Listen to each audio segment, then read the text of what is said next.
use specialized assassins like me, called loopers. Akang Teteh pasti suka dong nonton film, ya kan? Kalau boleh tahu film apa tuh? Coba ketik di kolom komentar deh ya. Siapa tahu buat episode selanjutnya bakalan bahas film yang Akang Teteh suka. Oh iya, ngomong-ngomong, gak asing kan sama film-film Hollywood? Nah, bisa dibilang kalau film Hollywood itu terkenal karena efek, cerita, penokohan, karakter, alur, ending, lokasinya, pengambilan gambar, kostum, pokoknya semuanya deh. Dan selalu kisah yang diambil itu out of the box. Ya, tapi nggak selamanya film Hollywood punya ide yang orisinil, asli dari para sutradara. Oh iya, sadar gak Akang Teteh kalau nonton film Hollywood itu suka ada perasaan, ih kok mirip film anu ya, ini ya, itu ya. Betul. Emang suka ada kemiripan dan emang ternyata sutradara itu film juga mengakui kalau dia terinspirasi dari film lain. Di sini kita bakal bahas 7 film Hollywood yang ternyata terinspirasi dari anime Jepang versi Kawaii TV. Di urutan pertama ada Pacific Rim yang tayang tahun 2013. Jujur ya, kalau kita pribadi lebih demen sama Pacific Rim yang ke-1. Gak tahu kenapa. Pokoknya mah feel-nya teh beda gitu. Film ini tuh karya sutradara Guillermo del Toro. Film ini bercerita tentang dunia masa depan yang kerap kali terancam oleh sosok monster besar bawah laut Pasifik yang disebut dengan kaiju. Nah, oleh karena itu pemerintah membentuk Satgas Penanganan Kaiju dengan membuat robot-robot segede gaban untuk menghalau dan membunuh para kaiju tersebut. Intinya mah, filmnya teh tentang robot lawan monster, udah gitu we. Nah, ternyata sutradara dari film ini yaitu Guillermo del Toro mengakui kalau dia terinspirasi dari film anime lawas, yaitu Patlabor dan Tetsujin. Kalau Jaggernya sendiri terinspirasi dari anime yang bisa dibilang lawas juga, berjudul Gundam. Gundam apa Gundam apa ya? Gundam kalau nggak salah. Dibacanya gitu ya. Ya gitu deh. Do you know what you're saying? If we let him go, the Federation will... Huh? It's standing!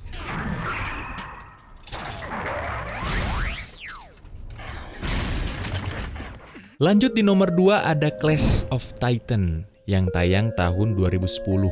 Ini film mantep sih. Asli keren. Perpaduan antara unsur baku hantamnya, fantasi, sama semuanya dikemas jadi satu. Pokoknya edan lah, keren. Film ini nyeritain tentang anak setengah dewa yang bernama Perseus yang harus melawan Kraken, monster gede buatan Hades, yang berniat untuk menghancurkan kota Argos. Nah, Perseus ini adalah anak dari Zeus, sang dewa petir pengusaha Olimpian, salah satu dari 3 dewa utama dalam mitologi Yunani. Film ini disutradari oleh Louis Leterrier.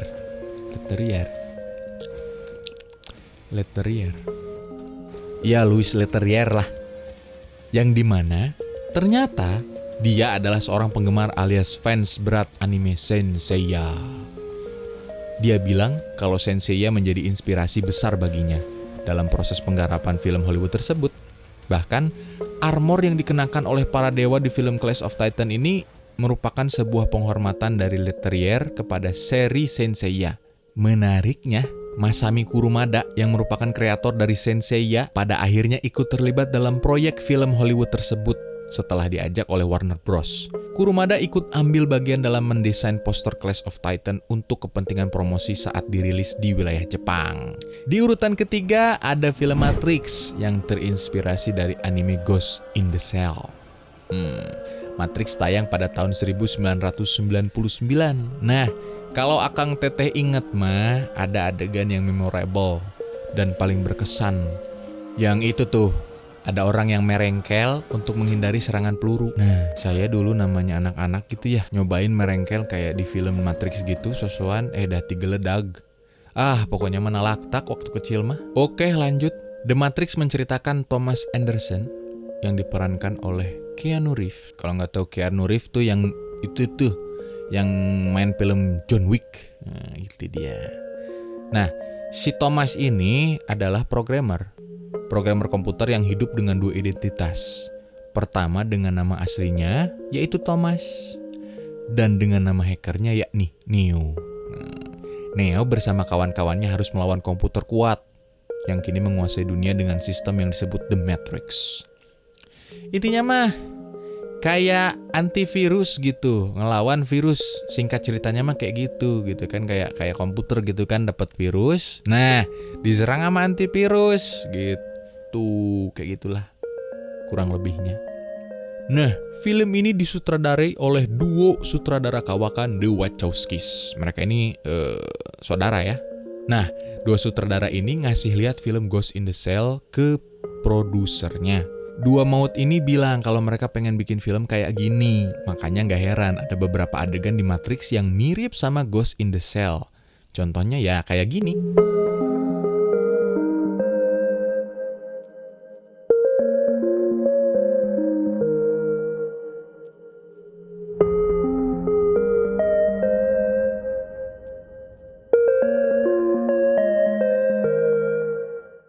Oke, di nomor 4 ada film Inception yang tayang tahun 2010.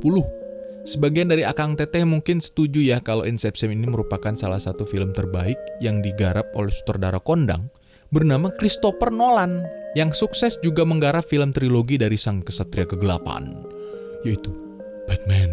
Nah, film Inception ini bertemakan mimpi dan berkisah tentang Dom Cobb yang diperankan sama Leonardo DiCaprio. Leonardo DiCaprio itu yang jadi si Jack yang di Titanic, kalau nggak tahu mah itu yang tenggelam teh geuning teu kerelep nu di lautan eta. Nah, si Dom Cobb ini diceritakan dia itu suka mencuri informasi gitu dengan cara menyusup ke alam bawah sadar targetnya begitu. Film ini kalau direndengkan dengan salah satu anime Jepang berjudul Paprika, di beberapa adegannya memiliki kemiripan satu sama lain loh. Cuma ya, Mamang Nolan ini belum pernah mengkonfirmasi kalau filmnya terinspirasi dari anime Paprika. Kemudian, kedua film ini juga sebenarnya menghadirkan kisah yang mengaburkan batas antara mimpi dengan kenyataan. Intinya adalah, untuk film yang satu ini masih berstatus wallahu alam. Namun banyak bukti kuat yang menjurus kalau film Inception ini terinspirasi dari film Paprika. This was your responsibility. We're not prepared for this.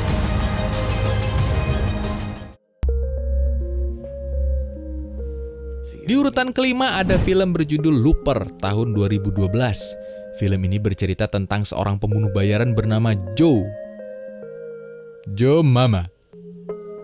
Ia bekerja untuk sebuah organisasi kriminal bernama Looper, dan tugasnya tidak lain dan tidak bukan, yaitu membunuh para penjahat yang dikirim dari masa depan. Hingga pada suatu saat, ketika ia mengetahui bahwa target berikutnya adalah dirinya yang berasal dari masa depan, tentu saja dia tidak tinggal diam, menunggu terbunuh tanpa memberikan perlawanan. Nah, film ini disutradarai oleh Rian Johnson. Dan Akang Rian ini mengaku kalau salah satu tokoh di film Looper terinspirasi dari karakter anime bernama Akira. Nah, anime Akira ini menceritakan tentang orang yang namanya si Akira. Makanya judulnya juga Akira. Karena MC-nya namanya juga Akira. Jadi ya Akira tuh sebenarnya judul plus itu tuh nama MC-nya gitu. Pusing kan? Sama saya juga. Dahlah, lanjut. Nah, dia ini punya kekuatan telekinesis setelah mengalami kecelakaan tabrak lari, di mana tangannya jadi putus. Nah, di Looper ada anak kecil namanya Sid. Si Sid ini bisa dibilang masa kecil kurang bahagia kayaknya ya. Dia ini punya kekuatan telekinesis, cuman ketika emaknya meninggoy, gara-gara kena jedor si Joe versi tua, akhirnya si Sid ini tumbuh jadi penjahat. Karena emaknya meninggal. Jadi masa kecilnya kurang bahagia. Begitu. Oke, Akang Teteh, kayaknya sih segitu dulu ya informasi tentang film Hollywood yang terinspirasi dari anime. Nggak jadi 7 deh. Jadinya 5 aja. Males nulis sama males ngedit. Kalau ada yang mau nambahin di kolom komentar tentang film-film apa aja yang terinspirasi dari anime versi Akang dan Teteh-Teteh, mangga silahkan tinggal ditulis. Gratis, gak bayar, gak ngutang, gak nyicil. Oke deh, jangan lupa subrek, like, share, and comment. Cus bobo dulu.